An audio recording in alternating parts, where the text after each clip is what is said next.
औज़ुबिल्लाहि मिनश्शैतानिर्रजीम बिस्मिल्लाहिर्रहमानिर्रहीम अल्हम्दुलिल्लाहि रब्बिल आलमीन वस्सलातु वस्सलामु अला रसूलिल्लाहिल करीम रब्बि इश्रह ली सदरी व यस्सिर ली अमरी वहलुल उक़दतम मिन लिसानी यफ़क़हू क़ौली। अस्सलामु अलैकुम व रहमतुल्लाहि व बरकातहू।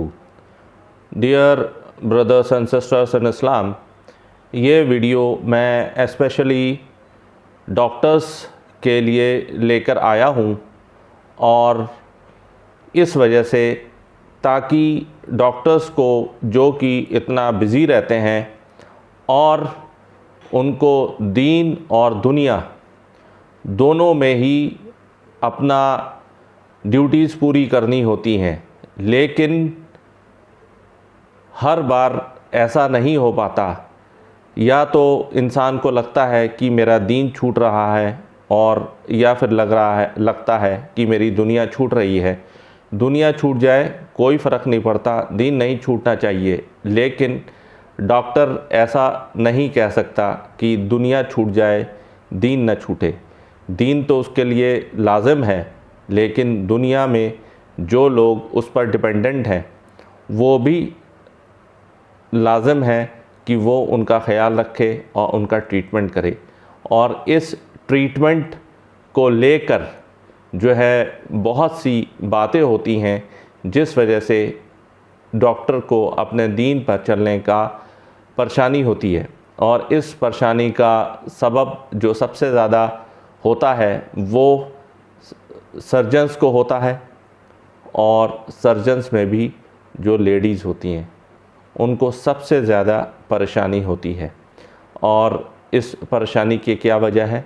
इस परेशानी की वजह है कि जब डॉक्टर अगर ओपीडी में बैठा है और मरीज़ को देख रहा है तो उसके साथ सिर्फ ये है कि उसको फ़ुर्सत निकालनी पड़ेगी कि वो नमाज के लिए उठ जाए, नमाज के लिए जाए और मरीज़ को थोड़ा वेट कराए। लेकिन एक जो सर्जन है उसके साथ ऐसा नहीं है। सर्जन्स के साथ ऐसा इसलिए नहीं है क्योंकि सर्जन्स जब ऑपरेशन करते हैं तो वो ऑपरेशन 15 मिनट का भी हो सकता है, 2 मिनट का भी हो सकता है, 2 घंटे का भी हो सकता है, 20 घंटे का भी हो सकता है और 2 दिन का भी हो सकता है, और कभी कभी नाउज़ुबिल्लाह मिन ज़ालिक कभी कभी 3 से 4 दिन का भी ऑपरेशन हो सकता है। और ख़ासकर ये लंबे लंबे ऑपरेशन कब होते हैं? जैसे कि जनरल सर्जन्स हैं या फिर न्यूरो सर्जन्स हैं जो ब्रेन की सर्जरी करते हैं, और या फिर आपके नेफ्रो सर्जन्स हैं, यूरोलॉजिस्ट जिनको बोलते हैं, किडनी के सर्जन्स हैं। वो जब ऑपरेशन करते हैं तो उनके ऑपरेशन लंबे चलते हैं, 3 से 4 घंटे अमूमन चलते हैं। फिर उसके बाद जो है वो आते हैं कार्डियक सर्जन्स।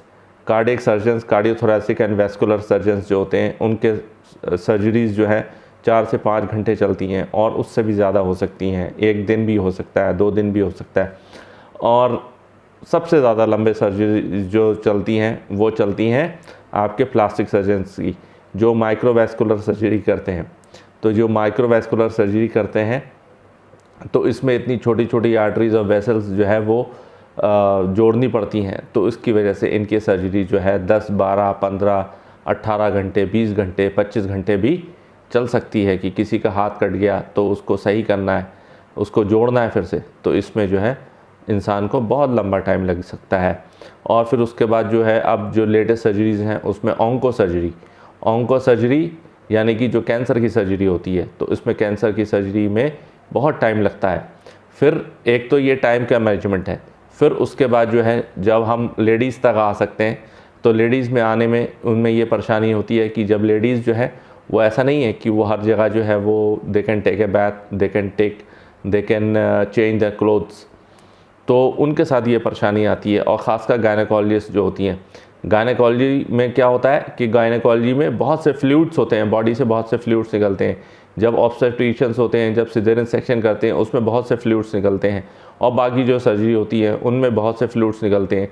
जो जनरल सर्जन है उसमें बहुत से फ्लूइड्स निकलते हैं। जो यूरो सर्जन है, यूरो सर्जन के तो जितने भी फ्लूइड होता है जो निकलता है, जो सपोज़ जो है PCNL सर्जरी कर रहे हैं या फिर वो ब्लैडर की सर्जरी कर रहे हैं या कि TURBT कर रहे हैं या TURP कर रहे हैं, तो इनकी जो सर्जरी है इसमें बहुत से फ्लूइड यूज़ होते हैं और फ्लूइड जो है वो सारा लेस्ड होता है किससे? यूरिन से।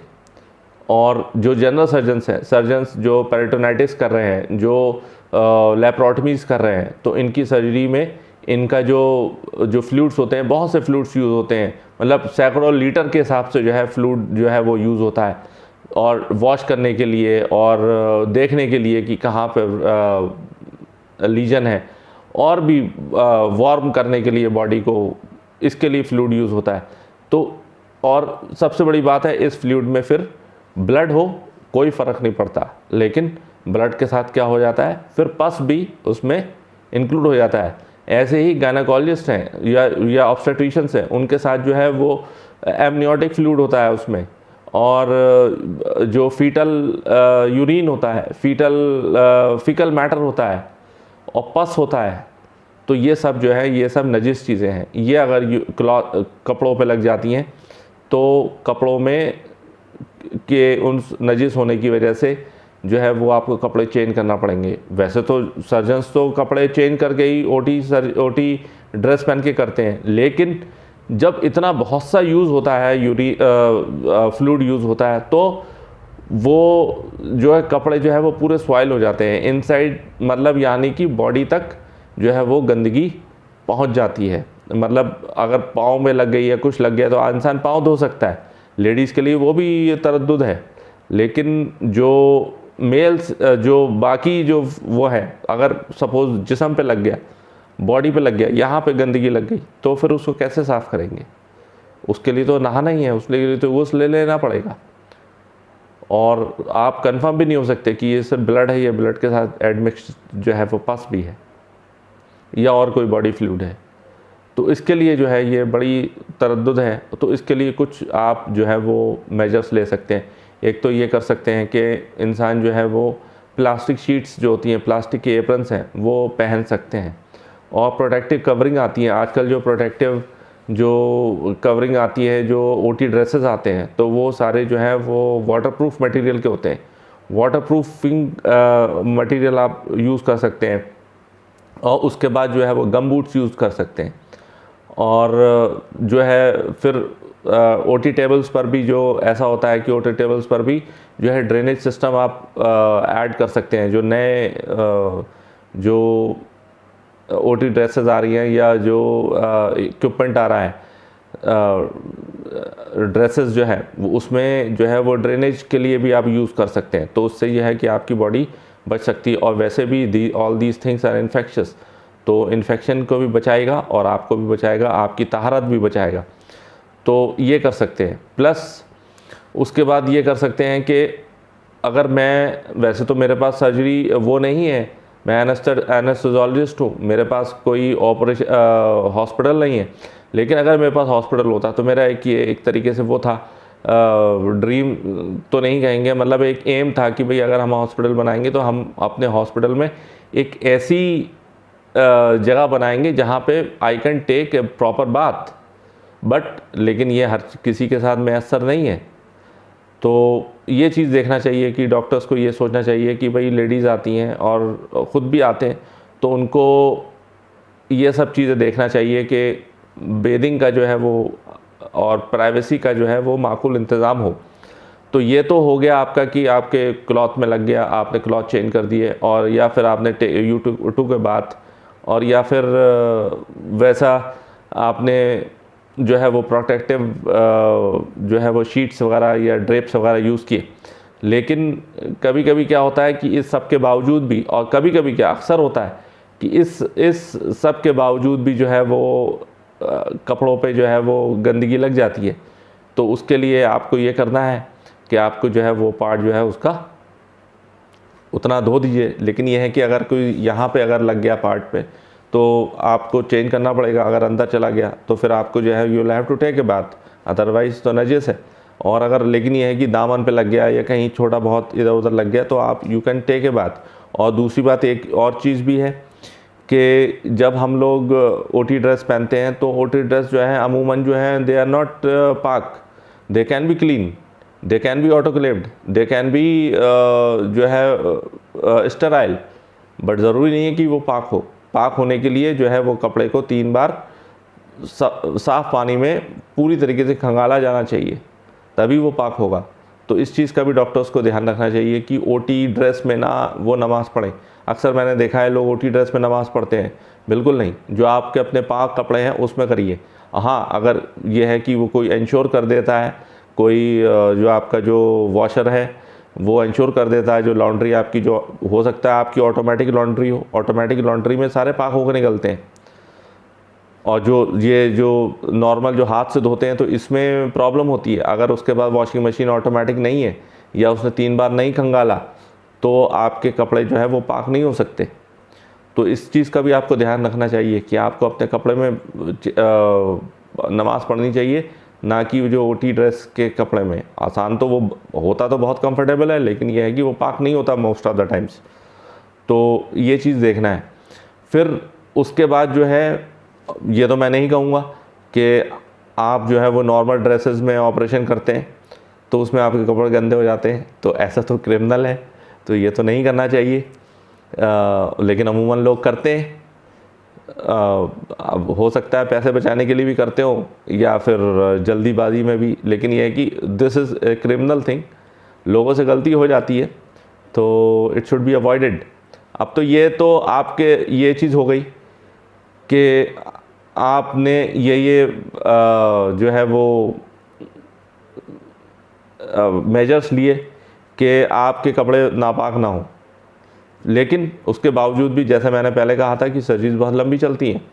अगर सर्जरी जो है वो शुरू हुई, सपोज़ ज़ोहर का टाइम शुरू दाखिल होता है आजकल जो है 12:25 पे जो है वो ज़ोहर का वक्त दाखिल हुआ, और आपकी जो है सर्जरी और जो मगरिब का टाइम है, आजकल मगरिब का टाइम जो है वो शाम में है।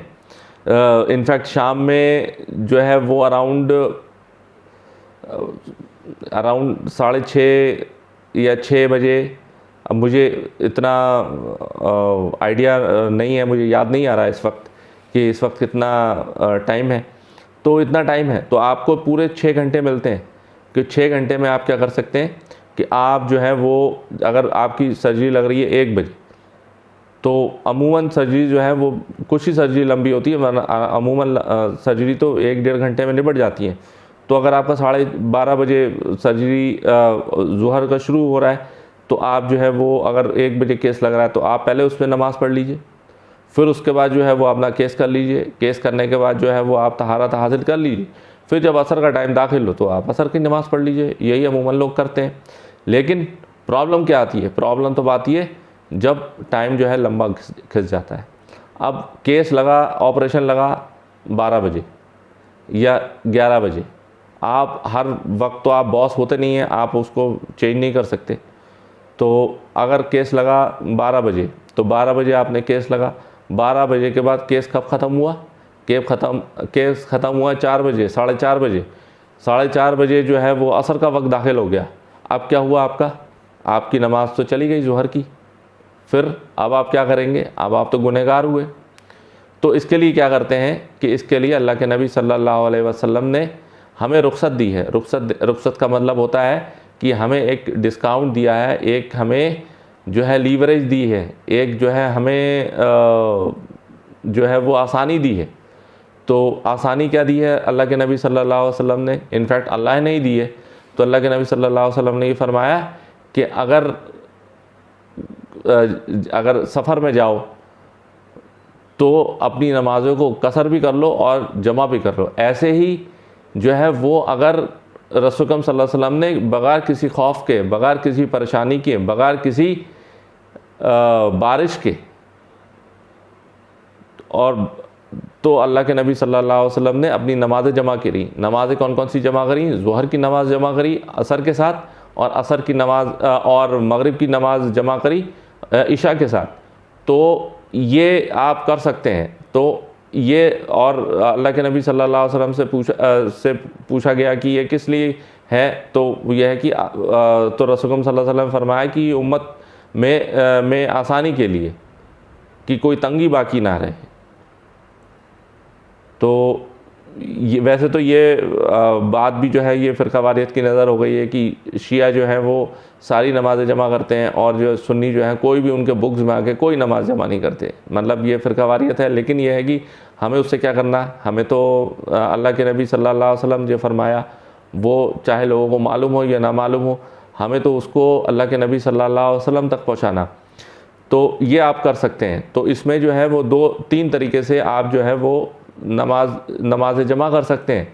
और नमाज़ें जमा करने का 3 तरीका है। पहला तरीका यह है जमा तक़दीम, मतलब वक्त से पहले जमा करना। मतलब जैसे 12:30 बजे आपने जो है वो ज़ोहर और असर दोनों नमाज़ पढ़ ली। दूसरी तरीका है जमा सूरी। जमा सूरी कैसे होती है कि जब ज़ोहर का वक्त जो है ख़त्म हो रहा है और असर का वक्त जो है शुरू हो रहा है, तो आपने वो जो जंक्शन है वहाँ पे दोनों नमाज़ें पढ़ ली।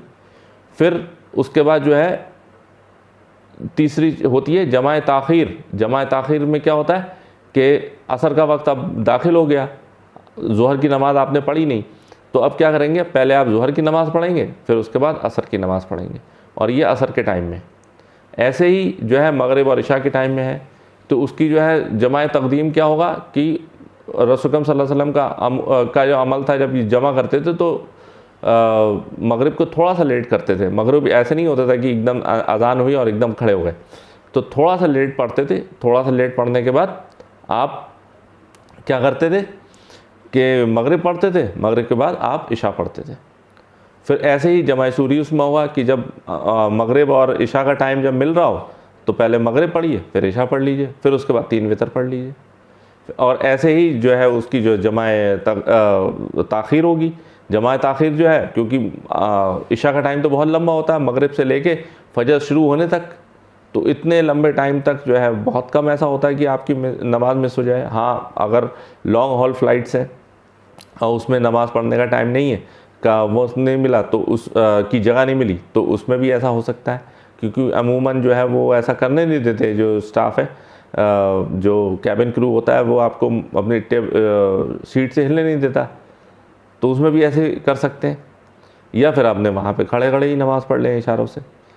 तो ये जमा तक़दीम है, और जमा सूरी और जमा ताख़ीर, तो ये 3 चीज़ें आप कर सकते हैं। फिर और इसमें उसको पढ़ना कैसे होता है, इसको पढ़ना ये होता है कि अगर आप को अज़ान आती है देना, तो आप पहले अज़ान दे दीजिए।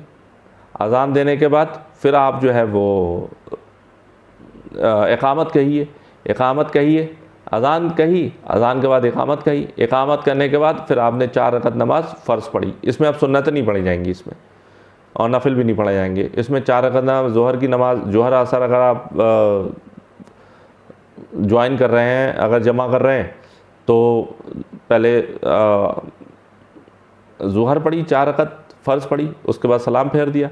सलाम फेरने के बाद फिर अब आपने अस्कार वगैरह, दुआ वगैरह नहीं करी। अब यह है कि आप फिर से खड़े हो गए।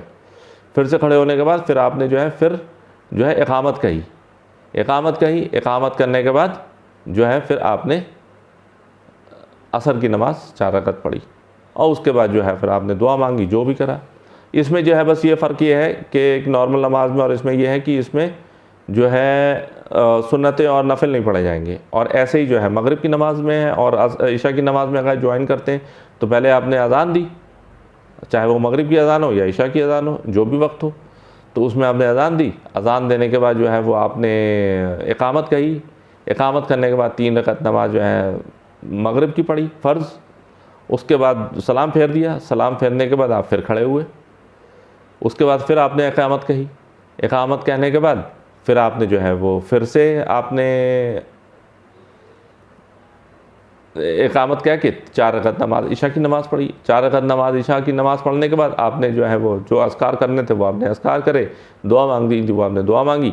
फिर उसके बाद आप फिर खड़े हुए और आपने 3 रकात नमाज वितर पढ़ ली। वितर ऑप्शनल है, वितर अगर नहीं पढ़ते हैं तो कोई गुनाह नहीं है, कोई पकड़ नहीं होगी। लेकिन रसूल सल्लल्लाहु अलैहि वसल्लम ने फरमाया कि जिसने वितर नहीं पढ़े वो हम में से नहीं। तो बेहतर ये है कि चाहे आप सफ़र में हो या आप अपने घर पे हो, आप वितर हमेशा पढ़िए। तो ये तो हो गई वो सर्जरी जब आपको दोनों में से कोई एक टाइम मिल गया। और कभी कभी ऐसा होता है कि आपको दोनों टाइम नहीं मिले। दोनों टाइम कैसे नहीं मिले कि अगर आपने कोई सर्जरी करी, आपके कपड़े गंदे हो गए, अब आपको घर जाने को नहीं मिला और आप पेशेंट की वजह से आप यहाँ पे भी हैं, आप हॉस्पिटल आप घर जा नहीं सकते, आप अपने कपड़े चेंज नहीं कर सकते, या फिर आपकी सर्जरी इतनी लंबी चल गई कि जो जोहर से पहले शुरू हुई और मगरिब के बाद तक चली, या फिर मगरिब तक चली या मगरिब के बाद तक चली, तो उसको आप कैसे करेंगे? आप कैसे कंपनसेट करेंगे अपनी जोहर की और असर की नमाज़? तो उसको कंपनसेट करने का तरीका ये है कि भाई अल्लाह ताला से नादिम हो, अल्लाह ताला से दुआ करें कि अल्लाह ताला आपकी जो नमाज़ें छूट गई हैं, ये इसके लिए अल्लाह ताला जो है आपको माफ़ करे। फिर उसके बाद जो है फिर आप जो है जब भी नमाज़ पढ़ने का टाइम मिले तो आप सबसे पहले जो है वो ज़ुहर की नमाज़ पढ़ें, फिर असर की नमाज़ पढ़ें, फिर मगरिब की पढ़ें, फिर इशा की पढ़ें। तो इस तरीके से आप कर सकते हैं, लेकिन यह है कि ये लास्ट रिज़ॉर्ट है। आदमी को कोशिश करना चाहिए कि अपने वक्तों पे टाइम पे नमाज़ पढ़े, और अगर वक्तों पे नमाज़ नहीं पढ़ पा रहा है तो फिर वो क्या करे कि वो यही करे। लेकिन फिर इसके लिए हम ये नहीं कह सकते कि अल्लाह पाक जो है वो पकड़ करेगा, अल्लाह इसको मानेगा नहीं मानेगा, वो अल्लाह के ऊपर है। लेकिन जो है कि अगर आप जो है वो वक्त पे पढ़ें तो वो सबसे बेहतर है। लेकिन उसके बाद जो है दूसरा बेहतर ये है कि आप जमा कर लें, और उसके बाद जो थर्ड ऑप्शन जो है वो तो ये मैंने बताया है कि लगातार आप फिर वो चारों नमाज़ें पढ़ लें या 3 पढ़ लें। इशा की आप बाद में करें, जमा ना करें, क्योंकि उसको जमा करने की ज़रूरत क्या है। फिर अगर आप मगरिब में आपका मगरिब में आप फ्री हुए तो पहले आप ज़ुहर पढ़ें, फिर असर पढ़ें, फिर मगरिब पढ़ें, फिर उसके बाद इशा जब हो तो इशा पढ़ लें। और अगर आपका टाइम ऑपरेशन का टाइम जो है वो ज़ुहर से पहले शुरू हुआ था और आपका इशा तक पहुंच गया, आपकी 3 नमाज़ें बीच में गायब हो गई, तो आप जो है ज़ुहर पढ़ें, फिर असर पढ़ें, फिर मगरिब पढ़ें, फिर उसके बाद जो है इशा पढ़ लें, ब्रेक ले लें। या फिर जमा करना है तो जमा में तो ब्रेक नहीं हो सकता, तो ये है कि आप जमा करना है तो जमा कर लीजिए। तो इस तरीके से जो है अगर इंसान चाहे तो उसकी कोई नमाज मिस नहीं होगी, और अगर ना पढ़ना चाहे फिर तो उसका तो कोई इलाज नहीं है। तो मैंने कोई हदीस का रेफरेंस नहीं दिया, लेकिन इंशाल्लाह मैं हदीस के रेफरेंस इसमें मैं लगा दूंगा, तो आप वो देख लीजिएगा और टैली कर लीजिएगा कि ये जो मैंने बात बताई है ये हदीस के मुताबिक है या नहीं है।